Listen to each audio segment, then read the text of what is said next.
Le Journal de la Ville, le premier magazine de l'information provinciale.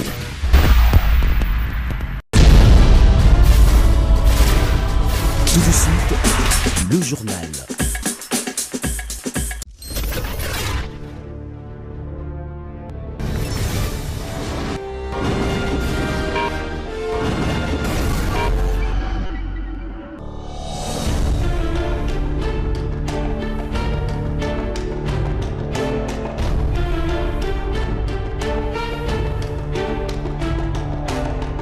Mesdames et messieurs, merci de faire confiance au Journal de la Ville et tout de suite les sommaires. Réunion ce mardi 27 mai en Ouganda, Kampala, des ministres des Affaires étrangères des pays signataires de l'accord cadre pour la paix, la sécurité et la coopération pour la République démocratique du Congo et la région. Une réunion qui s'inscrit dans la continuité des efforts régionaux visant à consolider la paix, renforcer la coopération et la stabilité durable dans la région des Grands Lacs, conformément aux engagements pris dans le cadre de l'accord cadre signé à Addis Abeba en 2013. 200 millions de dollars américains pour la gestion des déchets et la résilience de la ville de Kinshasa, projet validé par la Banque mondiale. C'est tout pour les sommaires. Mesdames et messieurs, encore une fois, bienvenue dans ce journal.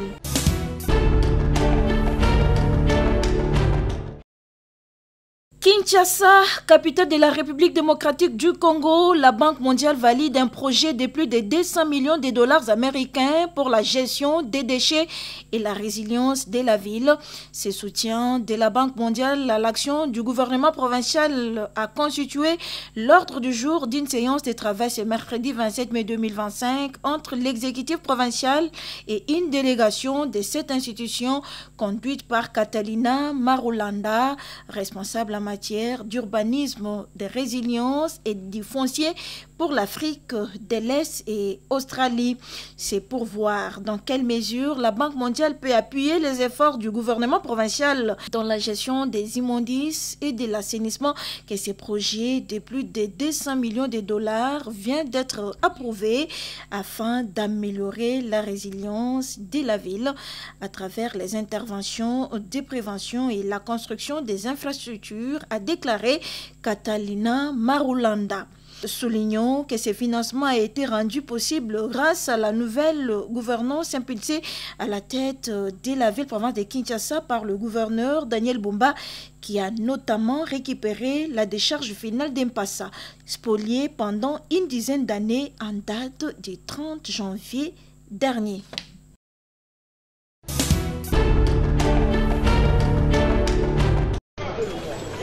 Lundi 26 mai 2025, une nouvelle page s'est ouverte à la police nationale de la ville de Kinshasa. Le commissaire divisionnaire, le général Kantouba Koulou, a pris officiellement le bâton de commandement. Au salon bleu de l'inspection provinciale de Kinshasa, le nouveau chef de police s'est dit déterminé à relever les défis auxquels son entité est confrontée. Pour y arriver, il a sollicité l'accompagnement de tous.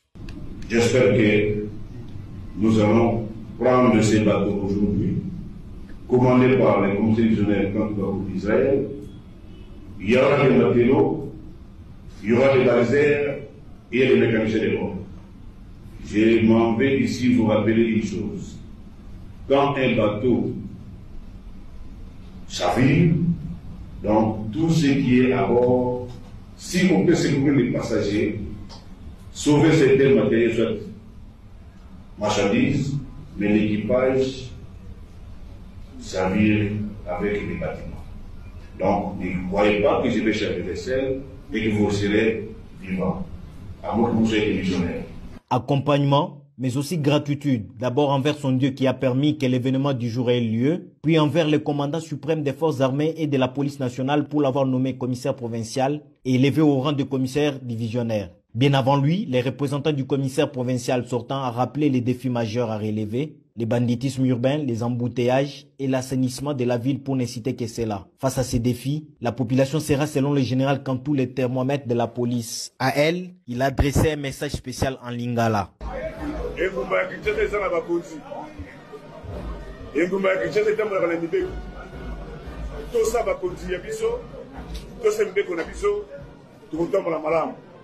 Ceux qui ont se mettre en marge, vous êtes extravagants, vous êtes insolents, discipline à la côte, et pour pouvoir avoir un vitesse en boca, pour qu'elle ait une là.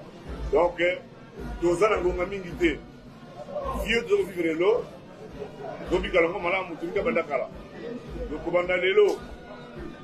Si, les 15, il y a mois, il y a juin, alingi mwana nyonso kwa za Kinshasa totambola na bomoko na kotosa mibeko ya mboka na kotosa bakonzi ya mboka.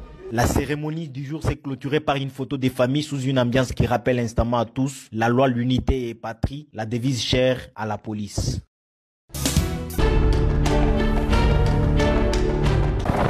Nous sommes 10 h du matin dans la commune de Lansele, plus précisément sur la route nationale numéro 1.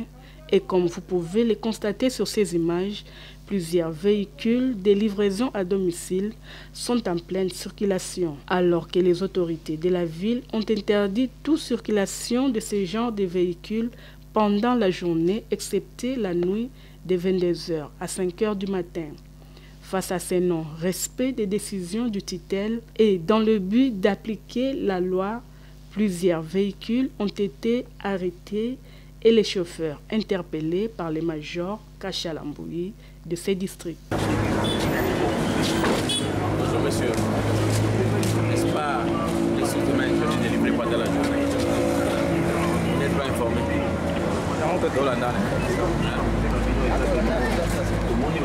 Stationné, oui,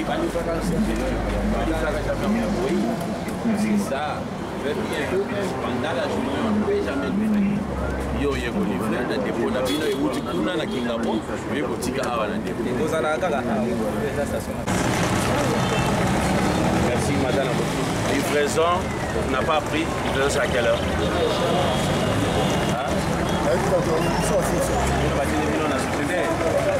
livraison c'est à 22 h jusqu'à 5 h na yangonde yango to interpellé yo to koma na bio OK.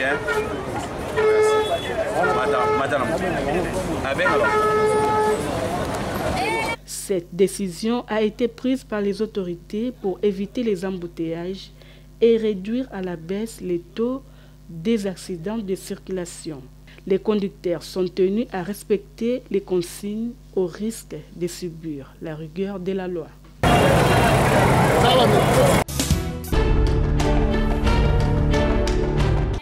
Nous sommes dans la commune de Lansele, plus précisément au quartier Bonzolamissou. La population de ce coin de la ville est butée à plusieurs difficultés, entre autres le manque d'eau potable, manque d'électricité. Du côté éducation, bien que la gratuité de l'éducation de base est respectée à la lettre, les enseignants sont butés à certaines difficultés, entre autres les manques de craie et autres. Vu que nous sommes encore dans des quartiers un peu reculés, en tout cas nous sommes en train de souffrir. Ce qui concerne la rétrocession, il nous arrive, des fois les boîtes de craie nous sont très difficiles à en avoir, mais quand même dans cette même logique nous sommes en train de nous battre pour essayer de payer, de faire étudier les enfants gratuitement. La difficulté principale, nous n'avons pas une bonne route pour le transport.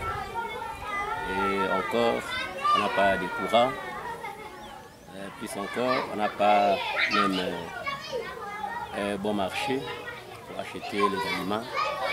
Alors ce sont des difficultés principales que nous trouvons ici.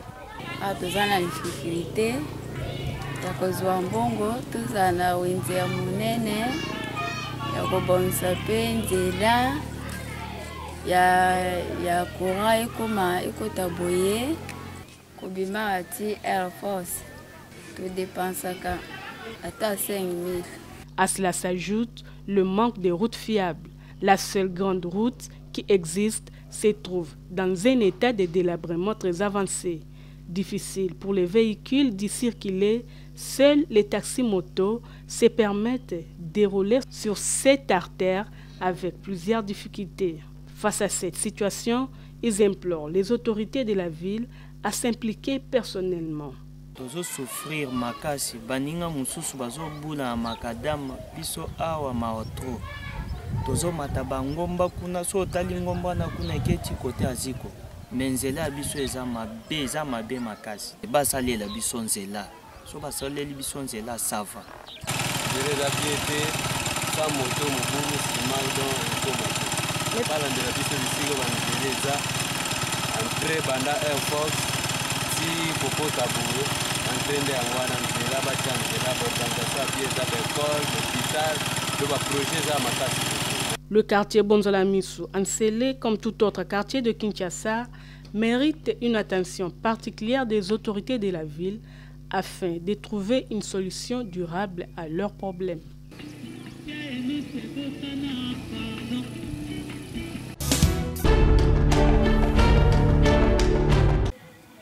Les habitants du village Nsekita sont butés à plusieurs difficultés, entre autres le manque d'eau potable, mauvais état des routes qui rend difficile le déplacement de la population.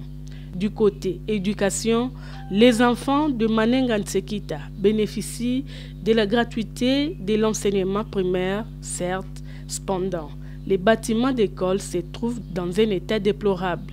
Les élèves étudient dans les conditions précaires, certains bancs placés sur les briques en manque de place, d'autres élèves sont obligés de se mettre par terre, en babouche ou pieds nus.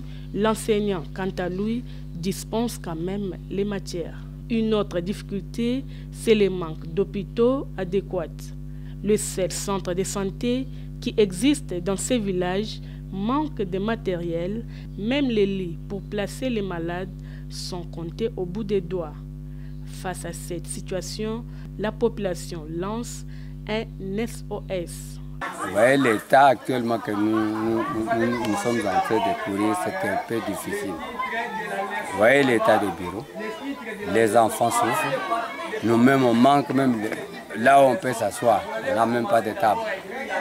Jusque-là, vraiment, c'est souffrant. On cherche l'aide de gauche à droite. Nous sommes débattus pour travailler les deux salles qui sont restées. On cherche qui doit nous donner des tôles. Jusqu'à présent, on est en train de boucher. On nous dit chercher des sachets, mettre là-bas en attendant. Quand les tôles viendraient, on va mettre. C'est difficile. Biso ma condition pena ke bana bazotangeza yango te bana bazovanda na se batabla malonge zate ba classe ezotanga ba classe musuku fallait basilisa basilisi pete depuis ta wutu ko yaka tanga yebwepe asali pate loko moko te papa dende to boto na condition moko bana bazotanga eza na pasi vraiment ilogonga na musinga na pafumo baya babongisa biso ba classe ya bana l'école faut ezala bien ba sepena drapeau poto yebake l'école pena bana ezaka pena na drapeau bana pe bazala bien papa. Maya komela biso to akalango te. Ba mayo biso to mela ezo provoquer biso ba maladie ya makasi koleka. To na maya malunga te, ezate ata mai moya o Niger batia awa ezalaka te. Do ba maya ba nyama soko mele on a yo moko une semaine. Ba maya ngo zo mela ba mai nini, ba maya njili. Do to mela ba maya njili te. Mais ba mai moko ba rivière moko ya mike ka releka ka boy. Donc na so to lakso tala place to mela ba mai. Donc la modernisation et le développement de ces coins de la ville est un souhait majeur pour les habitants du village Nsekita.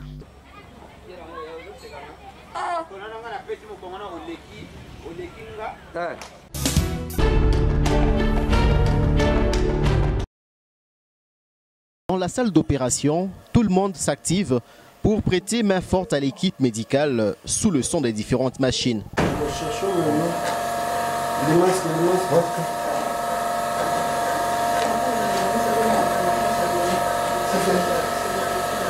Il s'agit de la campagne d'opération gratuite des fentes labiales à Lubumbashi le 14 mai 2025.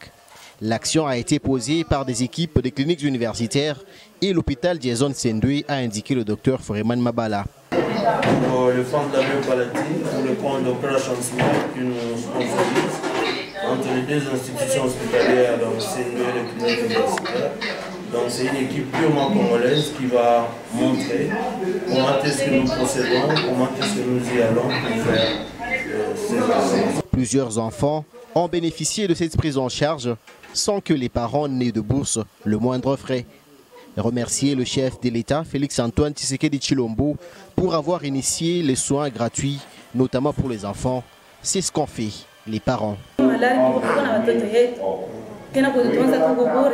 Merci Papa Kisekedi. Merci sana kwa kutunzia hapa watoto malari. Makuta atuwana ya kutunjisha kuweza malari mbele vile wangu mtoto. Lorimi lwa kubambana. Sasa kutunza kwa kuburi. Merci sana Mungu. Njoo atatenda. Jumishina na nguvu ya kutenda. Paka Mungu njoo mwenye atatenda. Kuisha Papa Kisekedi. Merci sana. Mungu mbariki. Des cas d'anesthésie pédiatrique, une spécialité désormais disponible à Lubumbashi, notamment à Jason Sendwe. Cela annonce déjà le grand rendez-vous d'anesthésie dénommé le CRU 2025. Et nous continuons avec notre périple et c'est à cette occasion que nous lançons officiellement le CRU 2025 qui aura lieu du 20 au 22 à l'hôtel Pullman Grand Carabia. Et il y aura des ateliers de formation sur le fente labio-palatine, sur beaucoup d'autres cas que nous allons faire pour apprendre aux jeunes à faire et à assurer cette relève que nous avons pris depuis plus de 15 ans. Et voilà. Donc on va opérer cet enfant et c'est sur ça qu'il y aura le lancement de cette coming soon des CRU 2025.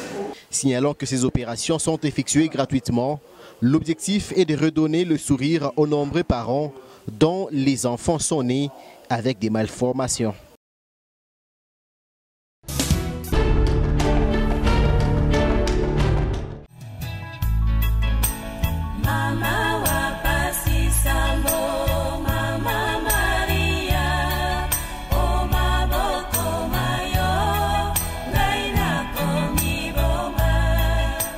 Les sœurs franciscaines missionnaires de Marie, région Marie médiatrice, ont la profonde douleur d'annoncer aux supérieurs majeurs, aux frères et sœurs, que dans sa bonté divine, le Seigneur a voulu rappeler à lui la servante Edioba Nyaboyoyi Sophie FMM le dimanche 18 mai 2025 au centre médical Diamant dans la commune de Ngaliema, des suites d'une longue maladie.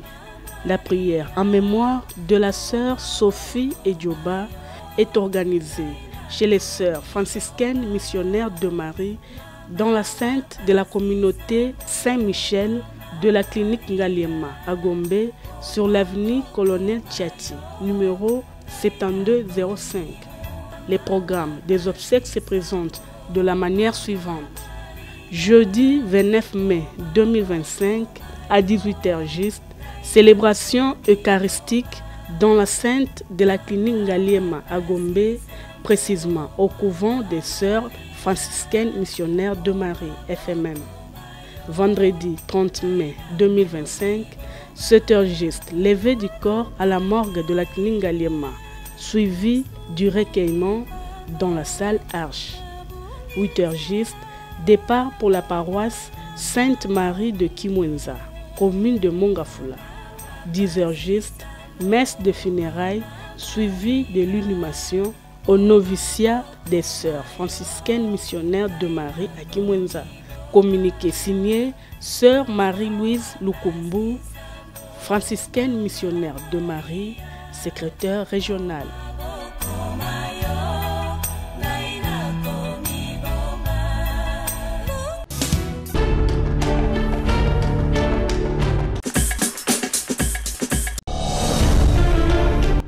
Nous sommes arrivés à la fin de ce journal de la ville, mesdames et messieurs. Merci de l'avoir suivi. Le prochain rendez-vous est fixé pour ce mercredi avec le même plaisir.